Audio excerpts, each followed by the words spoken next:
So we're about to go live now, fellas. So who's on with us? Who's the guest? It's gonna be Dr. Prevost, Monica, and Constable Smith will be joining us the last 10, 15 minutes. Oh, Yeah. It's gonna be Dr. it's Monica. Yeah. So we're about to go. Hey, what's up, y'all? Thank you for joining. Thank you for joining. Thank you for joining.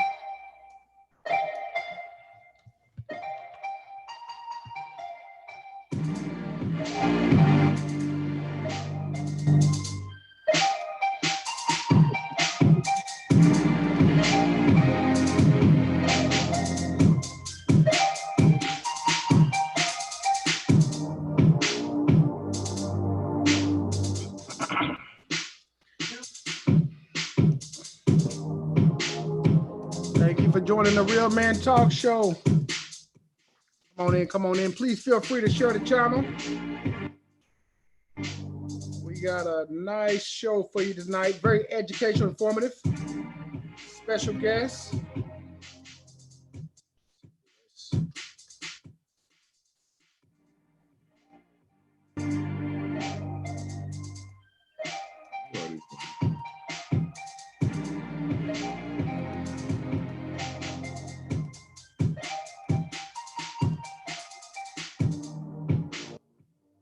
Make sure she don't be working.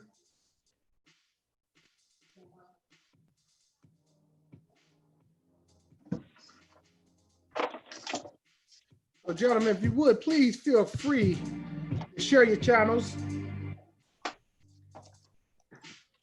Give everybody about a minute to join us.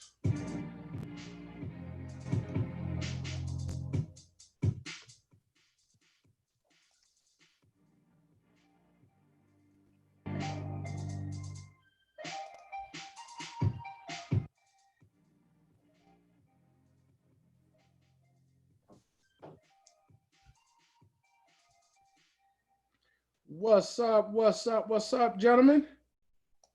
What's going on, man? How you doing? What's up? Another day in the neighborhood. That's what's up, man. That's what's up. What's been significant for you this week, Shaun? What's been going on in your neighborhood, brother?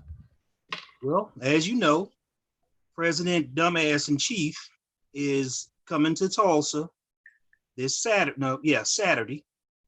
And we have had people camped out in front of the stadium that he's using since Saturday. And the guy who got the first ticket to get in drove 40 hours nonstop from Oregon to get here. They are selling merchandise with Trump's picture on it, and we are being inundated with people coming for this campaign rally. That's what's been going on.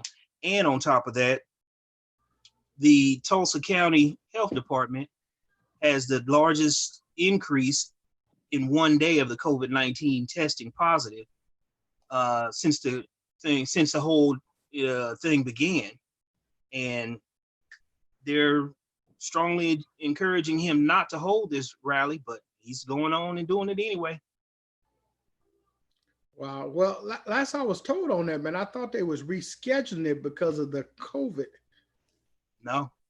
So it's still on play for June 20th. Yes, sir. Okay. Also, I was told they was looking for a bigger venue. Is there a bigger venue in Tulsa besides the original one? There's not. They have right now over 1 million people have requested tickets to this. BOK Center, I don't even think they'll hold near that. So I don't know if there's any outdoor venue available that he could use other than a football stadium. And I don't know. They haven't made any plans on changing the venue. Wow. This seems like a dumb move to me, but he's already proven repeatedly he don't care nothing about nobody but himself. It's just true. Wow. So you say the guy drove 40 miles from Oregon just to see? Yeah, he drove 40 hours straight from somewhere in Oregon to get here, and he got the first reserve ticket out of everybody. And he's not the only one. Like I said, there's been people camping out in front of the BOK Center since Saturday when they allowed them to start camping out. And these people have been sitting there with sleeping bags and everything since then. Wow. Man, that just amazes me, the number of supporters for Trump. I think it really speaks volume to America how many people have that mindset and that belief about Trump. It just blows my mind, man. The loyalty, the foolish loyalty. It's mind blowing, man. It's more, to me, it's not that they're so much loyal to Trump. They're just loyal to what he says he can do for them. And the idea that he can make America white again and put them in prominence again and that kind of thing.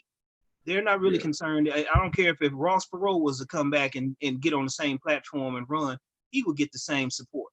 It don't matter who it is, as long as you white and you are willing to take the white race back to prominence in a way that they've not had in many a year, anybody would be able to get that vote and that loyalty from them white people. Don't matter who it is. Now Trump, he just happens to be smart enough to be dumb enough to play towards the fears of the biggest group of people in America. That's it. It's interesting you say that because there's been a lot of conversation about Trump and some of his politics, and some people think he's playing a role.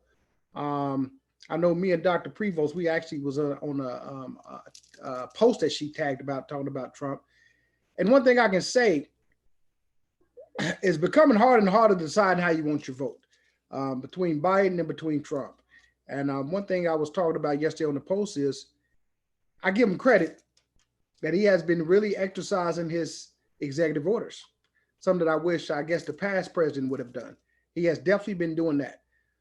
So right now I'm torn between the two. Don't support, and this is my personal opinion, I don't support Trump, but at the same time, I'm on the fence about Biden. So still doing my research, still going back and forth.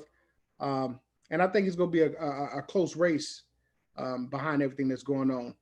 With that being said, we got two special amazing guests on here. First, we got Monica Riley, who we had on here 2 weeks ago. That's does a lot of things for the Fort Bend community. Like I said, if you want to get into politics, you got to go through her one way or another if you want that support. Also, we got Dr. Prevost. I love to have Dr. Prevost on here. And welcome back, Dr. Prevost. Once again, want to send my sympathy in regards to your family, but we're glad to see you and have you back. And want to ask you, what is your general opinion after posting that post? What's your general opinion after reading the comments that people gave you about the backlash with you holding your vote out? My general opinion is that people I kind of feel like I want to support my people, but the people are not educating themselves before they're voting. That's kind of how I feel, because I feel like we had other candidates better than Biden. I mean, I really felt like we had other candidates I feel like a lot of people were better than Biden. Right. And we got the short end of the stick because I feel like Black people were just riding the Obama fantasy. And so therefore they just voted for Biden. That's the easy way to go. And I don't think they took the time to actually read the platforms of each candidate and see which person was actually going to go and put things into play that is going to benefit us. Okay. So I kind of feel like, I feel like really strange about voting right now, because I see why people don't vote. Because if you have a group of people who are not educating themselves and voting for the wrong person every time, you almost feel like it doesn't make sense to vote because we keep voting the wrong people in. That's how I'm feeling right now. So, I don't want Trump. I hate Trump. Trump is a white supremacist that works against me. But Biden is almost the same thing. He's just a step down. So I feel like we just chose the wrong person. I really feel like it's our fault. A lot of people were even surprised that Biden even got the nomination. None of the polls was trending for him to even get the nomination. And who did that? We did that. Black folks did that. I know that's our fault. So we need to own that. We made a mistake. So that's I'm like you. I don't feel like he's gonna do anything for us. Yeah, because that it makes it very hard. And I'm a person that's an avid voter. You know, I usually get on people that don't vote, but it's probably gonna be the first time in history that I'm very conflicted by who I'm voting for. As you stated, I was surprised Biden got denied, considering he kind of came in late, and I think he just riding the coattail of President Obama. There was some other candidates I thought that was better. One thing I want to say, I want to bring Monica on because me and Monica talked offline, and one thing I like about Monica, she does a vetting process with candidates. And I think that goes back to what Dr. Prevost talking about. We need to really take a bigger look at a lot of these people that we're putting in office, because a lot of people, once again, that look like us is not for us. And we don't know that until later on, after they took the dive and made money and hurt the community. Now they're gone. Monica, how important is it for you? And what are some of the things that you do when you're looking for a candidate to even promote, or better yet, endorse as well as vote for? Well, the biggest thing is how invested they are into the community that they're looking to serve. We as a community and voters need to understand how powerful and precious our vote actually is. And I think when it goes back to what Dr. Prevost said, is when we learn how to educate ourselves on our candidates, we can make better decisions based on real time information. I know personally, and I train people on what to look for. We want to look for, one, are they a taxpayer? Are they invested in the community by paying their own taxes? And not to say that's the exclusive, like you cannot rent and be a political office, but it is something that a lot of people are interested in knowing. Are you a homeowner, or do you own property? Are you invested? So if something goes wrong, will you have skin in the game? As a taxpayer, we are just highly invested on a level. We're going to be more actively engaged, more involved. We're going to look at different things that go on as far as budgeting, economic development, community engagement from our elected officials. So being a taxpayer is the biggest thing that I have been told that people want to know about. And I've been doing this for about 10 years in politics in Fort Bend County. But I've been an advocate in the community for over 20 years. So with that vetting process, we ask, things like that. And of course, we go and investigate to make sure these people are invested in their community. We want to know, what have you done, or what have you been doing, or who have you worked with on various projects and community engagement, education, whatever that may look like. What have you personally done, invested in that community that you want us to, cast our vote for you? So just say, for instance, if you are running for a commissioner's position, and of course, these are local elections. If you're running for a commissioner, are you engaged with your HOA? Are you engaged with the commissioner's court? Can anyone vouch for you about work that you've done? Have you advocated for a project where it was roads, lights, environmental, better air quality, better lighting? So have you advocated for something like that? Do you work with your HOA? Are you engaged in your faith-based, organization or church, or whatever that may look like? We look for people that also, are they a voter? Are you a consistent voter, for one? Because if you're not casting your vote on a regular basis, that may give us me personally, some concerns, because we want to make sure that people are taking part in the very process that they want other people to buy their vote for. And let me ask you this, Monica, because you said something earlier that caught my attention about a lot of people want to see if you're paying taxes. And I think that is very important. And it's so important that, well, let me ask you, you tell me why you think it's so important. Let me not give my opinion. Why you think it's so important that they have to be avid taxpayers in their community? Being a taxpayer means your tax dollars are on the line. which means the money that you have invested in your property, it is being budgeted across whatever that community or that county or municipality that you're looking to serve in, which means you want to make sure that things are being done correctly. But to flip that, even if you're not a taxpayer, and say, for instance, if you are a renter or you're leasing or you're in transition, we look at, okay, if that's the case, how long have you been in that property, or how long have you lived in that community? Do you jump around from house to house every year, or do you put skin in the game and stake your claim in that particular community? As someone that leases, that particular property, again, are you involved in your HOA? Are you doing community projects? Before I owned my home in Fort Bend County over 20 years ago, I was investing, I was a leaser, but I was involved in the education process. I was involved in the schools. I was involved with my PTOs at the schools and things like that. So that one day, if I ever decided to run for something, I would have that invested interest in that particular entity. As a taxpayer, your dollar is on the line, which means you're going to attend the city council meetings, or you're going to attend various meetings in the community. You're going to be talking to your elected officials. You're going to make sure that they are held accountable for the funds that are being used on their tax dollars. Right, so it's totally, and then you're going to be totally invested in economic development, because you want your area and your community to thrive as a taxpayer, because you know it affects education and it affects what comes and goes in your community as far as businesses. Right. So let me ask this to my co-host Mack, because him and I talk about various things, and I know they're in Killeen, Texas, which is Bell County. It's a little different. And it's actually a little different all over. It depends on where you live at. But I know in that particular county, Mr. Cowles, we have stressed that it was a lot of positions that went filled with only winning probably about a couple hundred, if not a couple of thousand votes.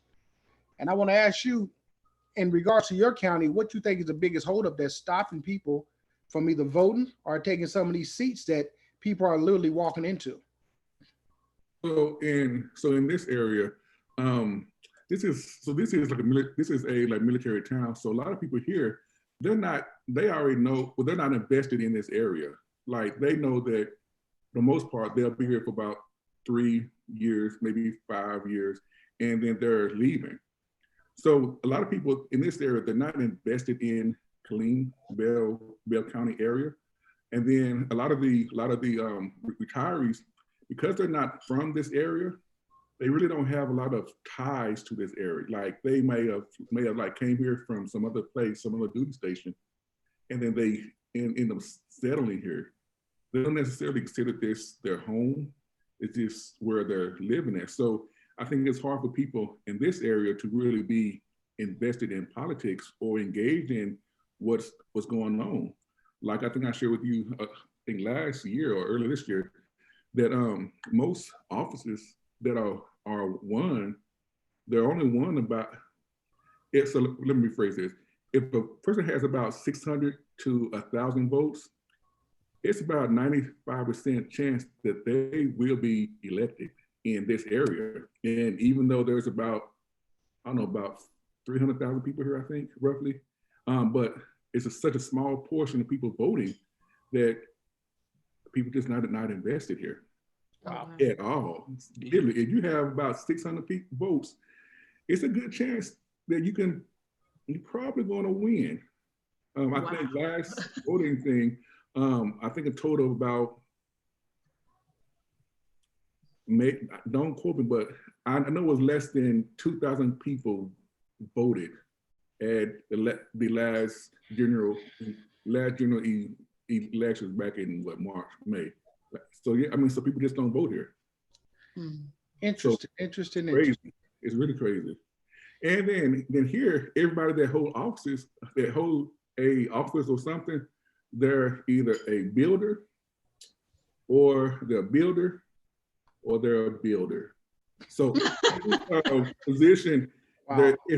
They're all builders, and they're into like real estate. So here, so it's nothing but developers here that's on all the boards, on all of these school boards, the city council. There's a few people, But most of them, I say about 90% of people, they're in building, construction, things of that nature. So it's kind of it's crazy here. Wow. So with that being said, let me ask Brother Shaun, who's from one of my favorite cities and my hometown, Tulsa, Oklahoma, known as Black Wall Street, that pretty much paved the way for us, and they pretty much destroyed that. And as we know, the president is planning on going there, politicking and campaigning starting this Saturday in Tulsa. What is the community and what is some of our community and the people there planning to do? Is there any plans in regards to still celebrating Juneteenth in regards to all the tension that's coming there? What's been the talk that's going on there? Well, the biggest thing is, and again, a personal opinion, but Slick Rick is coming to town for Juneteenth, and that's Al Sharpton, which I don't really care for Al Sharpton, but he will be here Friday to celebrate Juneteenth.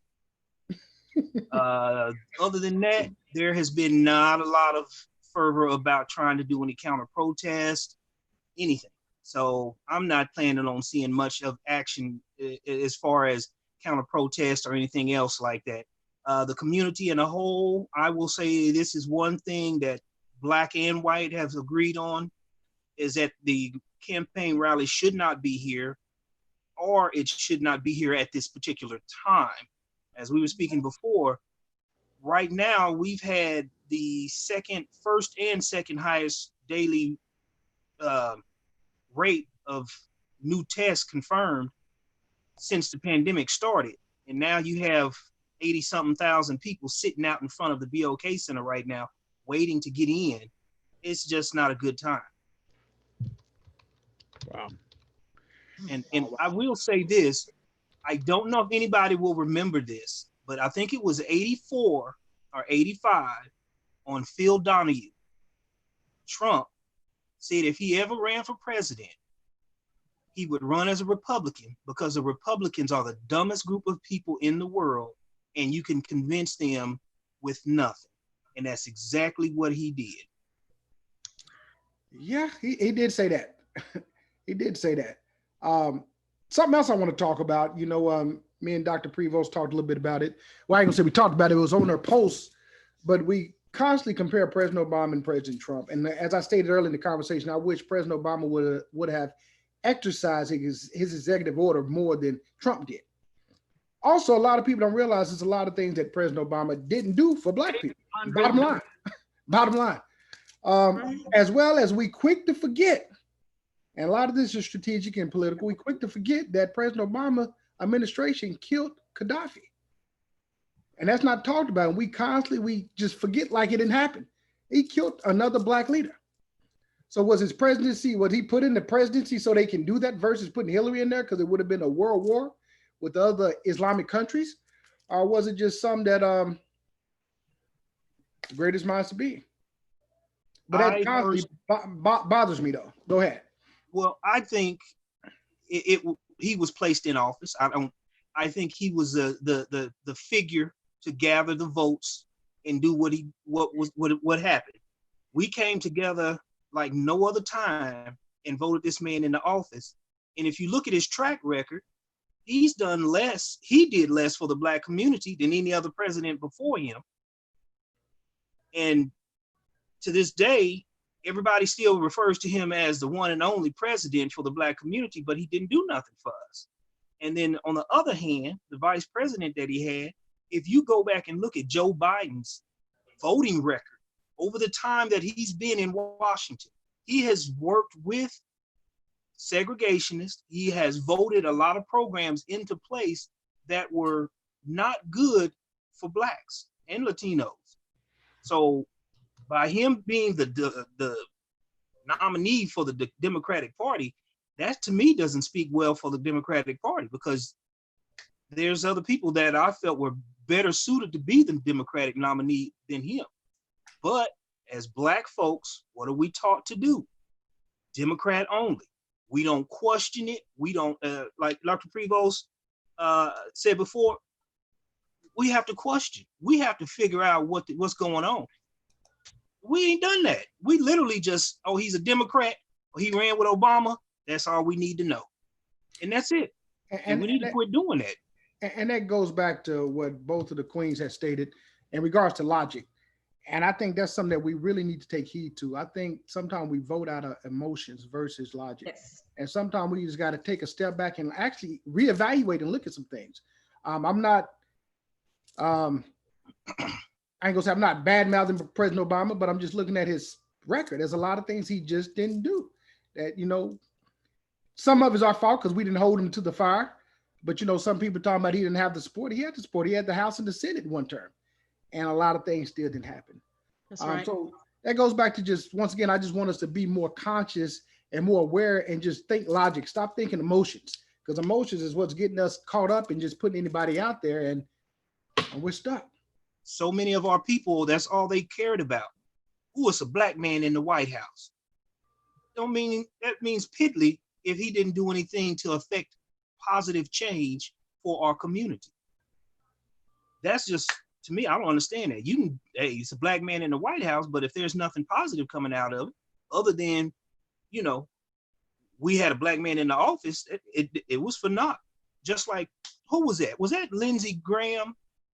Or was that one of them up there said the electing Obama to office? Oh yeah, was that reparations? Mitch McConnell? Yeah. He said electing Obama to office and passing the civil rights bill was reparations for slavery, and we should be happy. Yeah, Mitch McConnell. Mitch McConnell. I knew it was one of them little. You know what? You know why I think they say that? If you look at Fox News, they say all the time that y'all had Obama for 8 years. What are you complaining about? And to me, that's a question that we as Black folks need to really ask ourselves. Why would we have if you're gonna be a Black person run for office, and every time you turn around, you say, I'm the first Black this, I'm the first Black that, and then you get in office and do nothing for Black people, what is the point? I'd rather just elect white people. If Black people are gonna get in office and don't do anything for us, they do things for immigrants, do things for LGBT, and purposely don't pass legislation for Black folks, I'm like, I'd rather just vote for a white person. Because that way they don't have to throw it in our face. And we talked about that so in depth about Blacks, and even across the board with our Latino community, we're voting historical because we're emotional. And I think because we've been suppressed, you know, as a people for so many years, and coming out of slavery, you know, going into other forms of suppression, is what has caused us to be nostalgic about, we need the first something. We need to have ownership of something. We need to be able to say we have something and we accomplished something. But in essence, as we look at it, we didn't accomplish anything, because we did have the first this or the first that. But what did that get us? How much growth did that bring us? How much economic development and success did that bring us? You know, how many Black businesses were thriving under that particular presidency? Excuse me. And I say even now, how important it is for us as a community, us as a people, to stop voting historical races. Stop voting for someone because they look like you. Everybody that looks like you is not for you. Everybody that even looks like you is not going to work in your best interest, because they do. Because when you get into office, a lot of times they turn from public servants into politicians, which means they're going to do what the majority tells them to do, because they're going to want to get reelected and stay in that position of power. And if we don't start voting people in based on their resume, their qualifications, their community connections, their work ethics, and their ability to perform the job for us as a people and hold them accountable, then we need to vote for other people that don't look like us. Because it's not fair to our community for you to tell me to vote for you because you're the first Black this, or you're the first female this, or you're the first man this. That's not fair to me for my vote or any other vote, because that doesn't mean anything. That doesn't mean that you're the best person for the job. And we need to start looking at people in their capacity to perform a job, which is what they're doing is a job, versus voting for them because I'm nostalgic or you've got my emotions all excited. And that's why it goes back to what Shaun was saying. That's how we got the first Black president, because that's the platform that he ran on, is that I will be the first Black president. And people jumped on it and they stayed on it. He was reelected because he renewed that particular platform by saying, hey, don't y'all want to keep me another 4 years? That way we can say as a Black people that we had our 2 terms, and then he went out with dignity, grace, and his own success. But that got us nowhere. It gets us nowhere. If we don't start voting for people that need to be in those positions to work in our best interest, then all deals should be off. And that's why there needs to be a vetting process and an accountability process. Interesting.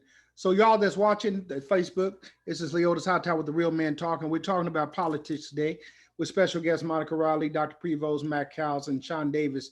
And what I want to know from you all, what are you planning on to do? What are you planning on to do with your vote? How do you feel about this campaign? What are you doing in your community? The pretty much raised awareness. One thing, panel, I want to say that really discourages me is it's hard to get us to come out to the polls and vote. But we can see people lined up for food, lined up for sneakers. I love the protesting, but once again, it can be counterproductive if we're not applying that energy to where it should be applied to. Now, I love what I'm seeing with people across the world, but when it's time to go out to these polls, we can't even get people to early vote. And that's one thing about it. I don't understand, why do people wait till the last minute to vote? And you got early voting, and you're stuck out there on the last day where the voting machines supposedly are down. There's always something going on the last day, and you're caught up there for 5 or 6 hours waiting to cast a vote versus going early. And usually when I vote, it only takes me 3 or 4 minutes. I'm never caught up in them lines. So let me ask you, Dr. Prevost, what you think is the issue, and what is that we can do to change the mindset? Because a lot of this that we're talking about is mindset. It's mindset. What can we do to change the mindset? And why are we always last to know and last to do? Well, I know what I'm doing personally. I've been vetting a lot of candidates. This runoff we have it in July here in Dallas, and I'm sponsoring a dinner for a candidate actually at my house next week, because I want to put in front of a candidate real constituents, a real candidate who really wants to do something for the people. So I'm supporting Jasmine Crockett. She's running for Texas House Senate here in Dallas. She's a civil rights attorney. She's a criminal defense attorney. She's worked on the Botham Jean case, all the cases pretty much here that has involved police shootings of citizens here. And me and her, I vetted her. I mean, we had conversations, long conversations, and what she wants to do is to pass law. That's the reason why she's running for office, is she wants to pass law. So I'm having an outdoor type event at my house to basically bring people together, because she wants to get people's ideas for laws she wants passed, and she's going to invite these same people, if we get those laws try to get them passed, to testify in Austin. So that's what I want to do. It's past voting now for me. I need to speak directly with a candidate, and I need to get something done. So I want to put in front of people a potential person who could possibly win in July, that we can hold accountable, that you got her phone number, and we go stay on top of her to get things done, which is her against her incumbent, who is somebody who's just a career politician who just keeps going from office to office and just keeps collecting a check. So that's what I want to do. I want to bring people together at my house, not like Trump paying $580,000 per head. This is for free, but we're gonna lobby her. We're gonna start lobbying people. That's personally what I want to do. Good job. Real politicians who really want to work for our interests. Hey, thank you very much. And that's big things right there. Let me ask you before I turn it over to someone else. Please explain to us the seat that you ran for, and how was that experience for you running for that seat? Who, me? Yes, Dr. Prevost. No, I didn't run. No, I'm not running. I'm supporting somebody that's running. I didn't run for him. I thought the national delegate, I thought it was a seat that yeah. Okay, yes. I ran for the campaign platform committee. I did not win. Okay. Because actually I was very new to that whole process and I couldn't work through everything was virtual now because of the convention was canceled. Right. And I could not work through the technology part to get my message out there. So I did not win, unfortunately, but I did try to run for a platform committee because I did want to help with the platform of the Democratic Party because I'm concerned that with Joe Biden, if you read his issues page, he has the word Black or African American in like big, bold print at the top. And when you start scrolling down at the bottom, he says, that's why I want to give $300 million to people of color or $1 billion to minorities and women. But you got Black at the top. So if you don't read down, you see that it's not really going to Black folks. So I wanted to help with the platform committee to refine that platform. If you're going to put the title is what I'm going to give for Black Americans, it needs to be for Black people. So that's something that I wanted to do. Thank you so much, sister. Much praise for even attempting that. And once again, we need more people like you that's trying to make change. Mm-hmm. Okay, that's what's up. That's what's up. Sister Monica, we're going to bring it up Constable Smith in a little bit. But back to your thoughts, because you and we had some interesting conversation. And hey, that Constable Smith, we'll be bringing you on shortly. We had some interesting conversations talking about the politics in general. But back to what you were saying in regards to the HOA and some of the local events. Talk about the HOA has so impactful in some of the local events that people can get involved with, because I think for the most part, people want to get involved. I don't think they know how to get involved.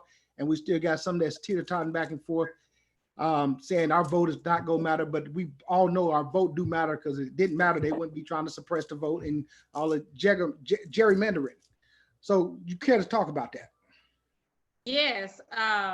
It is important that, we get out there and vote, and we encourage our neighbors and our brothers and sisters to get out there and vote, because right now what you have is its own little pandemic in the voting community. People are feeling apathy that their vote doesn't matter. It doesn't really count towards anything, but it really does. I have worked with candidates where they have won by 9 votes, and only because someone showed up and flipped those 9 people at the polls to tell them to vote for that one individual.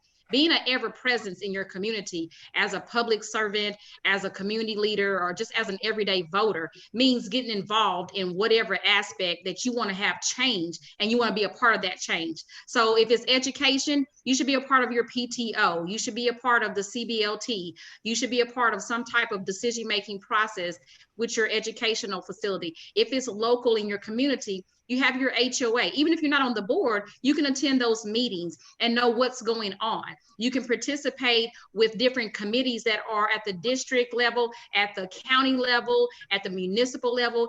Right here in Missouri City, the city of Missouri City, as they do even in Sugar Land, they have various committees that they want residents to sign up for to participate, that talks about budget, financial advisory, boards and TERDs, and all sorts of things.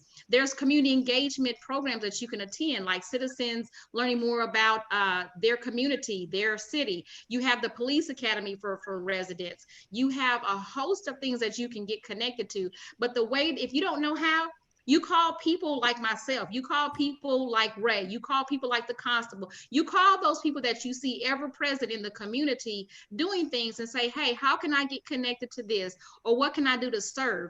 Don't just sit back and say there's nothing to do, or I can't make a difference. You can make a difference. Every time you put your voice out there, you can make a difference. I am supporting candidates because I believe in them. I have monitored them, I have vetted them, and I have gone deep into their life to know that they are going to be the best person for that particular entity that's going to represent that county or that municipality. Because it's important for me that I speak about people who are going to be easily held accountable, that want to be held accountable, and they have the expertise to be able to monopolize that particular position in the best interest of the voters. So for me personally, you know, I'm already in the game. I've been working and doing politics for a very long time, and it's a very divisive arena to be in, as many of y'all already know. And out here in Fort Bend County, we have a very diverse, you know, county and community. So we have to be really mindful to make sure that we're not looking at the color of the skin that's going to represent me, but we're going to look at the content of that person's resume, their expertise, their experience, and even the content of their heart with their work ethics and their integrity. Those things are very, very important. I'm supporting Khalid Morgan for family court judge. She is top notch. She knows her stuff. She cares about children, and she's been serving in the capacity working with CPS to do what's in the best interest for children. So she has first line contact with who and what in the house of how families should be, you know, helped and children should be best represented. Of course, everybody knows that I'm supporting Constable Daryl Smith for his reelection because of he's a stakeholder. He lives right here in Missouri City for multiple years, for decades, not to mention the fact that he was a sergeant in leadership for over 25 years right here in Missouri City, and he has family. So he's invested in this community. So I look for things like that when I'm going to put my name and put my support and put my everything on the line for these candidates. Sheriff, I'm looking for Eric Fagan to be the Democrat nominee for that role. He is the most qualified. He is the most ethical and integral candidate out there. He has been so consistent over the last 2 years in serving the community and the work ethics that he's done. And I look at things like that. I look at integrity and character too. And so he has always been a positive, you know, person, speaking no ill against other people. And I listen to these candidates and how they talk out there as well. So that's very important to see, how do other candidates talk about other candidates, whether you're in that same race or other races, because that has a lot to do with your character and the content of what you think and how you feel. So now that we got Constable Smith on it, let's go ahead and turn a little bit and we can talk to Constable Smith. Constable Smith, thank you very much for taking out time to even join the Real Man Talk Show. How are you doing? I'm doing fine. Thank you for having me. Good, thank you. So tell us, how did you become constable, and what has been some of your challenges in regards to being constable? Because you know, right now the police is not really getting a good look, and I can say right now, for the most part, our constables do a pretty much a good job out in this area. So we don't have any issues, and hopefully we never have any major issues. So tell me, what have you been doing to actually keep that down, and what has been the challenges since you came into the seat?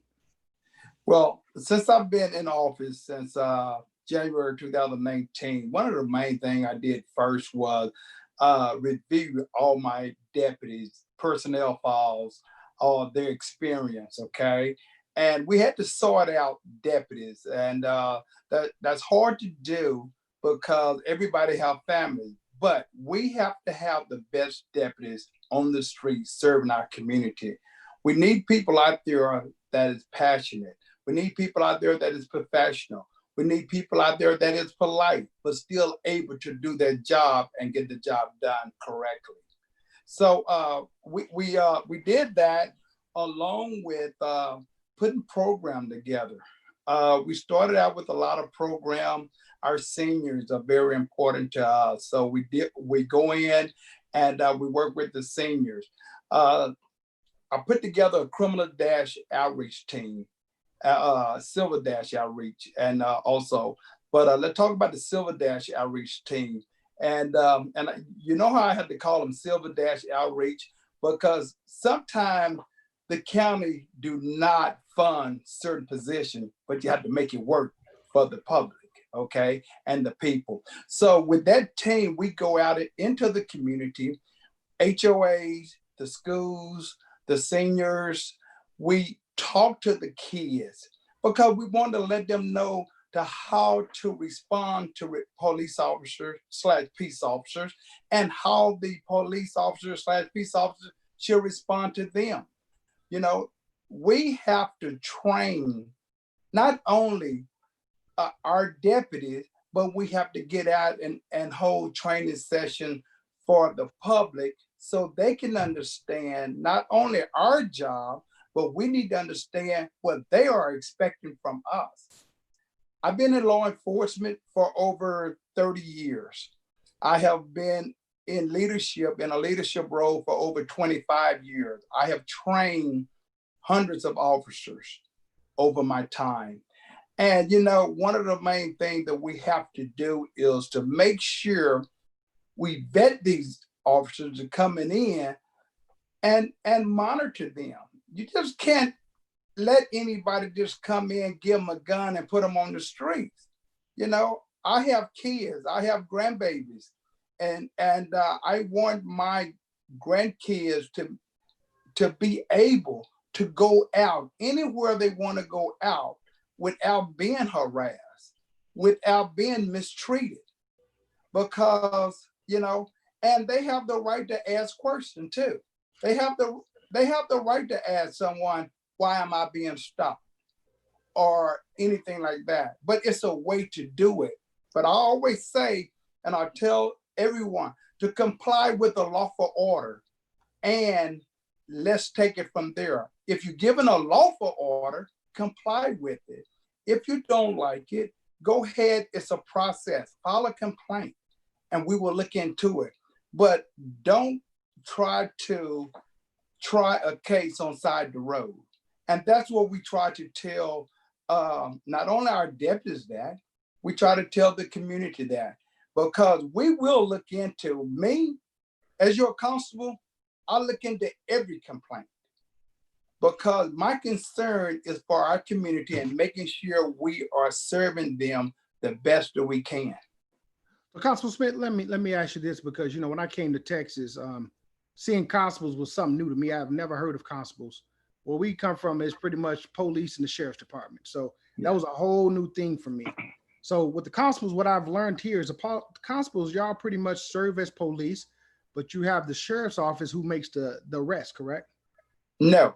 Okay, that's not correct. No, sir. The constable have two powers. We have civil and we have criminal power. We can do from A to Z. We can make an arrest. You make the stops, you can make the arrest, and follow it all the way through. Also, we do serve papers. We protect the courts, and you do the mental health warrants, eviction. So we have twofold. So not only, a lot of people think that the constable just push papers. No, that's not the case. We get out and patrol. We get out and we make arrests when necessary, and they're able to solve any problem that need to be solved. So, and that's why we need to train and get these deputies out the frame of mind that they have used to be in, and start training them to where they can do the criminal laws and they can do it effectively and efficiently. So let me ask you, I got two questions for you, Constable. One, I'm a big believer that I think most of the constables that work our area should live in our area. How many of your constables live in our area, precinct 2? If I say so, approximately 80%, probably a little bit higher than that, that live out in our community. Okay. And the reason for that too is because if you come from the community, you can serve your community better because you know what your community needs. So, and I am from the community. I have been out here in precinct 2 for over 35 years or better. Okay. I know this area from being a Missouri City police officer for over 28 years, you know, working with the community. I know what the community is looking for. I know what they need, and I know what we have to do to satisfy our community to make them feel where they are safe and they can have a normal and happy life without being harassed by the police. Okay. My second question to you, Constable Smith, is how are your deputies trained? Okay, my deputies are trained. We send them to mental health training. Okay, because one of the main things, let's talk about mental health. We are sometimes the first person on the scene. We have to be able to evaluate a person if they have a mental health issue, that the jail is not for them. Okay, so we have to be able to justify what are we doing, why we're not taking this person to jail, and we can and say this person need to go to the hospital. We have different mental health officers that will come out and do other evaluation. But our supervisor, my command staff, they're trained in mental health. So, and they will respond to almost 99% of the mental health calls, so we can make sure the deputies are making the right decision. Okay, good. And I think that's very important because if you get called out in regards to mental health, and as we see in some of these deputies across the country are not trained in these certain areas, that can go left very easily. Outside of mental health training, is there any additional training that your constables are getting? Yes, we send them to the implicit bias class, okay?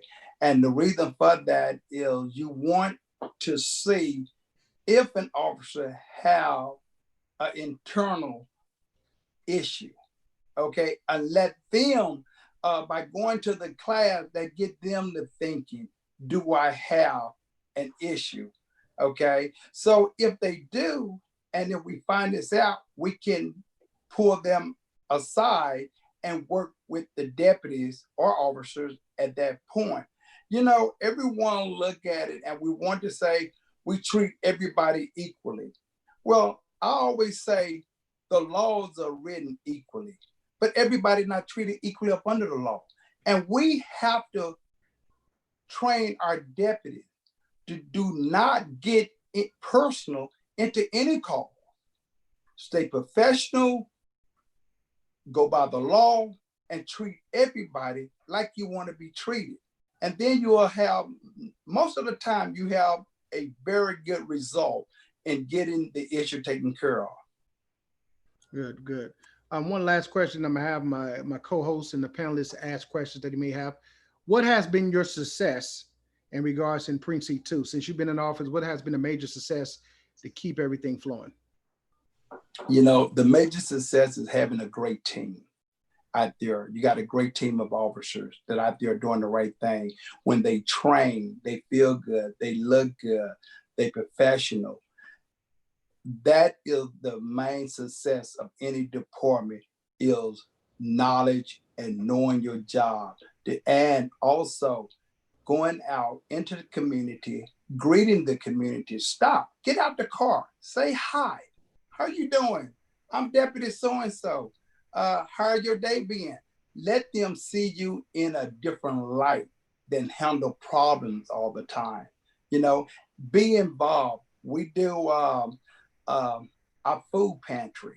When the government shut down, we did Operation Furlough. We do senior luncheon. We do Meals on Wheels. You know, we get out there. My communication deputy, my outreach deputy, we get out there and we play bingo sometime. I play with the seniors. Get out there and let them know that, hey, the police officer, the constables, we're still your friend. We are here to help, not here to hurt you. Thank you very much, Constable Smith. And y'all do a good job in regards to being out there to the food pantry, because I know y'all been out there for about 3 weeks now, giving out food. Good job on that. Thank you. 3 months. It's been Okay. months. Yeah. Yes. Yeah. We started in March. Yeah. Yes. Okay. My apologies. Brother Shaun, do you have any questions for the constable? I don't have any questions, but I can say by comparison, first of all, you never hear any negative in the news about constables, which is a plus.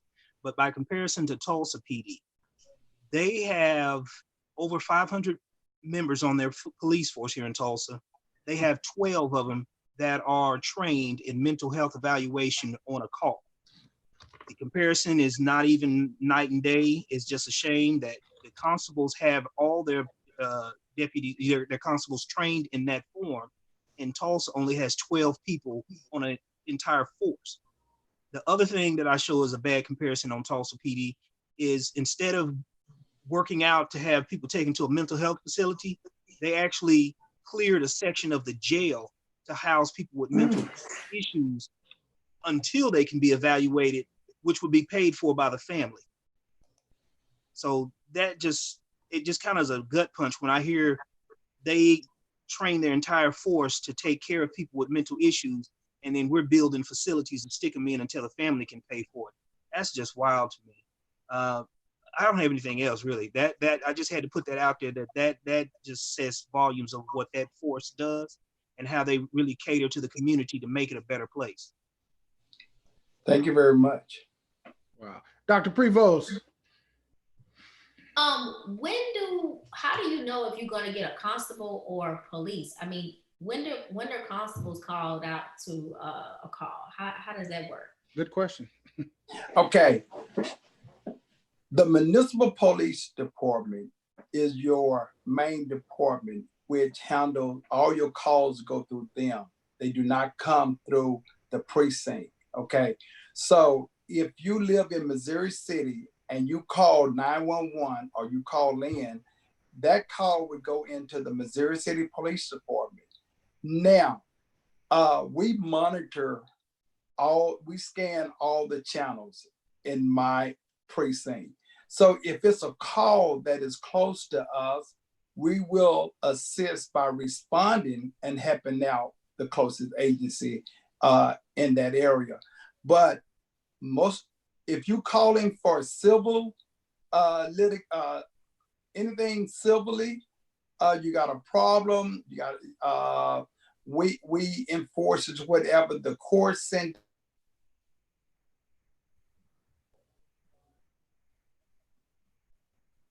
possible as a primary. Otherwise, you would get your municipal police department in that city. Matter of fact, I am in 5 cities and the unincorporated area of Missouri City, of Fort Bend County. My area covers 50 square miles and a total population of about 280,000, the population. So we assist the primary agency when it comes to criminal law enforcement. Okay, interesting. That's a good question. Any more questions, Dr. Prevost? No, that's pretty much it. Great question. And before I go to Mr. Cowles, people on Facebook, thank you very much. Mr. Eugene stated that's very important, getting out of the vehicle and engaging with the community. That's great to hear. On YouTube, we got Mr. Foster, people will vote if they understand the connection between voting, public policy, and the quality of their lives. I agree, and that's the purpose of this show and this segment, is we want to educate the people in regards to the importance of voting. Mr. Arthur Beasley, when you speak about rocking the vote, we really need to show up to the polls very heavy every 2 years. We aren't holding the legislative branch accountable. And I agree with you wholeheartedly. It's more than this presidential elections, because it's the local election that really determines a lot of things in regards to, like Constable Smith. If the local elections weren't so important, you wouldn't be having these major politicians come to these little bitty towns. There's a reason Donald Trump is going to Tulsa. So it's bigger than what it is. So those local election plays a major factor. Mr. Cowles, do you have any questions for the constable? Yes, got a question. So this question isn't like at you per se, but just in general. You had said earlier about a lawful order. Whenever a cop or someone in law enforcement gives a lawful order, and we ought to listen or follow that lawful order, right? So how do you respond to a lawful order that may not be ethical?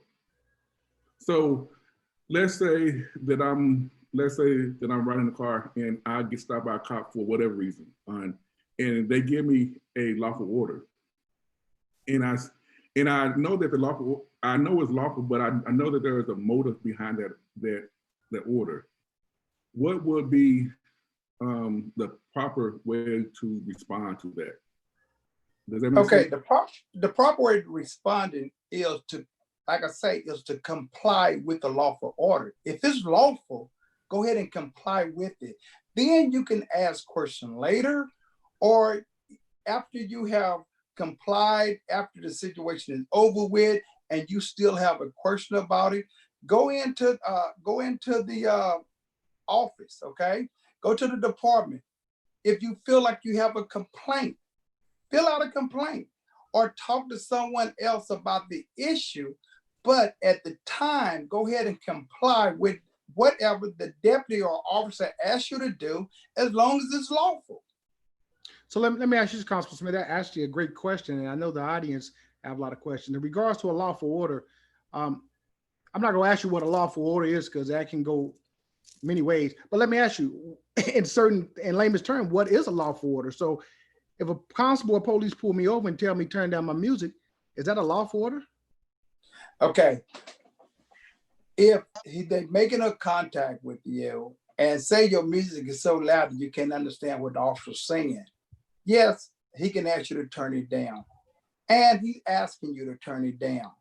Otherwise, he can ask you to step out the car, and he can take you to a safe spot around the car to where he can handle his business of either talking to you on why he stopped you or whatever, if you don't want to do it. It's a lot of things that we can do without escalating the situation, okay? And so if an officer asks you to get out of the car and step around the side, that is a lawful order. By law, we can do that. So let's comply, okay? Let's comply with, if he asks you to turn the radio down so he can hear, so you don't think the officer or deputy yelling at you. Let's comply so we can go ahead and resolve the situation without anything getting escalated, okay? Now, those are asking to do those things. Lawful orders, like I'm asking you for your driving license, proof of financial responsibility, or stuff like that. Those are things that are lawful, and you really can't refuse to do that. You know, you have to comply with those things. Once that is complied, you comply that. Let's go with the sheriff. A lot of people, when they get stopped, they want to say, well, when a deputy or officer asking for the proof of financial responsibility or your license, they want to say, why was I stopped? They want to get off into a whole lot of other areas. Well, let's go ahead and comply and give them that information because they need that information, and then ask the officer those things, and the officer either can respond to it or either not respond to it until he finish whatever his that he's gonna do on that particular stop. Okay, let me ask you this too, Constable. And once again, this is not to interrogate, but it's to educate the audience. Yes. And I think this is very important. Is it lawful for a constable or police, when they pull someone over, to obtain identification from everyone that's in the car versus the driver if it's a traffic stop? Yes, it is. But the law states that we can identify everyone in that car, and we can get everybody out of that car if we need to. It's a law to put in place so we can use it when we need it, but not abuse it. See, you don't want to abuse it. You're going down the road, unless I need to, and I'll make a stop. If my contact is just speeding with you, I really have no reason to identify the passenger at all. But if I have probable cause or a reason, the law gives us that tool that we can do so. But you have to use all the tools properly. You don't want to use a sledgehammer when you can use a hammer. So if you decide that you don't want to identify yourself when you get arrested, and what kind of charge would you face? Fail to identify. Is that and if you're a fugitive, that will up the charge. Is that a misdemeanor? I don't know. What kind of? Well, it's a misdemeanor, fail to identify, okay? But the point is, even if you don't identify yourself there and you get arrested, once we take you in and AFIS you, that is a fingerprint system, it's gonna tell me exactly who you are, your real name and everything. Now you got another charge on you that, you know, even if you had a warrant, it would be better off saying I got a warrant, and instead of having another charge for fail to identify. Good. Okay. That's interesting. Well, you know, sir, I really appreciate what you're saying, and I can tell that you are, you know, a good man. So I guess my concern is that when I come across police officers that's not of your integrity, your standard, your professionalism, and I am listening to the lawful orders, but yet I'm nervous or fearful that the lawful orders, even though the cop can give me a lawful order, I still know that they're biased or they're motivated by a different reason. How would a guy respond to that? If that's again, I don't know if that's a fair question to ask. Oh, okay, let me see if I get what you're asking. You saying if I pull you over and Yes, you're sir. nervous, am I correct? I'm And I'm giving you an order, but you're nervous, okay? And then, hey, we at the end of the day, that's understandable. You might that might be your first stop. You've never been stopped before in your life, so you're a little nervous. Hey, so not nervous because I'm getting stopped, but nervous because the cop is, perhaps I feel the cop has a racial motivation to stop me. okay, So not just nervous, I'm nervous, but more like I'm concerned for my life. Let me just, okay. You know what I'm saying? Is that unfair? Let me try to answer that. Okay, you said, okay, if an officer come up to you and ask you all lawful question, okay, Yes, and sir. you answer, okay, and the officer get out of line, okay, then you can ask for, let him do what he got to do, ask for his name and his badge number. And he should have given that to you when he walked up to the car. Take his name, his badge number, and call in and make a complaint. Our officers have videos on them.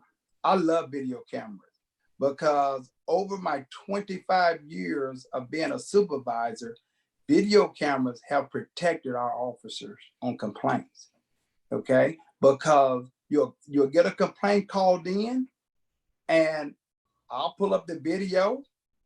I'll look at the video. I'm gonna call the person back, and I'm gonna listen to what he or she have to say, and then I'm gonna ask them. Say, okay, especially if it's no violation, okay. Then I'm gonna ask that person, do they want to come in and view the video that I have here, and let's see what was the problem. Sometimes they'll say, well, the officer, he didn't smile. He just told me exactly what he wanted. Well, sometimes they direct, okay? But they in that goalpost, okay? They're not doing anything wrong. But, and if I view a tape that something is done wrong, I will call the person back. I will let them know. I tell them, come on in and file an official complaint so we can do an investigation. And then we go from there. We'll do an official investigation, and we will do everything from disciplinary action, from timeout to termination. You know, we have to get rid of bad officers off the street because that makes the whole department looks bad. 99% of the officers out there are black, white, brown, are good officers, okay? We have 1% that makes it bad that we have to deal with. And we will deal with them because we work too hard to bring this close relationship back with the police and the community that we cannot afford to have bad officers on our force. So I got a question for you, Constable, and we'll take one more question after mine, and then we'll depart the show. What is relationship with with Precinct 2 and the Sheriff's Department? Because once again, you patrol our area, but we do got the Sheriff's Department, and we only see them when they come through passing, so it's not really a relationship. So what type of relationship do Precinct 2 have with the sheriffs, and how can we build a relationship with the Sheriff's Department? Well, we have I'd say a great relationship with the Sheriff's Department, okay? Some areas, and I don't know your area you live in, but some areas have contract deputies where we are in, they want more service than the sheriff department can give them. Now, at that time, you would see our deputies responding to a lot more calls than the sheriff department, okay? But the call still goes into the sheriff department. And if the sheriff department is tied up on something or the response time, they say they're tied up on another call, our deputies will get there a lot sooner. Plus, we're listening to the radio. So if you have a contract deputy in your area and he hears the call and it's right around the corner from him, he will respond to the call and assist the sheriff department. But as a relationship with all the other agencies, Missouri City, Stafford, Sugar Land, I am, I have a very good relationship with all the municipal police department, even the city of Houston, Mayor Turner, and also Chief Finner in that Fort Bend, Houston area. So it makes my job easier when you have that type of relationship that I can call the chief, okay? Or I can say there's a problem. So it makes our job that much easier when you do have a great working relationship with the other surrounding agencies. Okay, thank you very much. Any more questions from the panelists? Oh, I'm good. Hey, thank you all so much.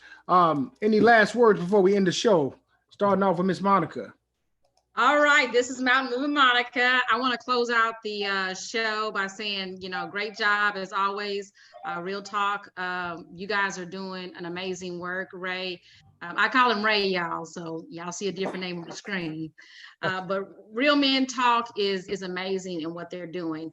I do want to encourage everyone out in Fort Bend County and other counties, if you have a runoff election going on, please make sure that you go to the polls. For Fort Bend County, early voting begins June 29th. It goes all the way through July 10th. The polls in Fort County will be closed for the weekend, 4th of July, for observation for that time, but then they'll reopen. You can go to my Facebook page. You can go, I'm sure the constable has something up about the voting polls and the locations. And election day is July 14th on a Tuesday. So make sure that you don't sit back on this. We have some really great people that are hoping that you will cast your vote for them. And keep in mind, on election day, the lines are going to be extremely long. You're talking about hours of wait time. So go early vote where you can pop in anywhere in Fort Bend County with your driver's license and go ahead and cast your vote. Please make sure that you support our current constable for Precinct 2, Daryl L. Smith Sr., for his reelection. You've heard the great things in the programs that he's doing. Support Khalid Morgan if you're in Fort Bend County for family court judge, Eric Fagan for sheriff, and just make sure that you're not voting nostalgic, historical, or for your color, but vote for people that have the integrity to proceed that particular position in your best interest as a community. And that's all I have. Thank you very much, Monica. And Constable Smith. Yes, sir. First of all, I want to thank you once again for coming on the show. Is any last words? And I also want to tell you good luck on the campaign, but do you have any last words to people that's out there listening to you? The last word I have to say, let's everybody stay safe. Let's keep it social distancing. Let's go ahead and, keep the hygiene and everything. It's getting a little hotter now. Hopefully things gonna, it's spiking, but it's gonna come down. So let's stay safe and let's stay blessed and let's work together to better our community. Let's pull together to work and serve our community. Thank you. Thank you. And I like that. And good luck on your campaign. Thank you. Prevost, thank you so much for blessing the show all the time with your wisdom and with your knowledge. Any last words? No, stay safe, wear a mask. Brother Shaun up there in Black Wall Street. Last words, I can't say it any better than the priors that have said, stay safe, keep the distance, just keep loving each other, man, and just make the best of this situation.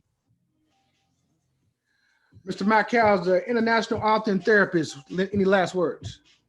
Just be safe, wear your mask. And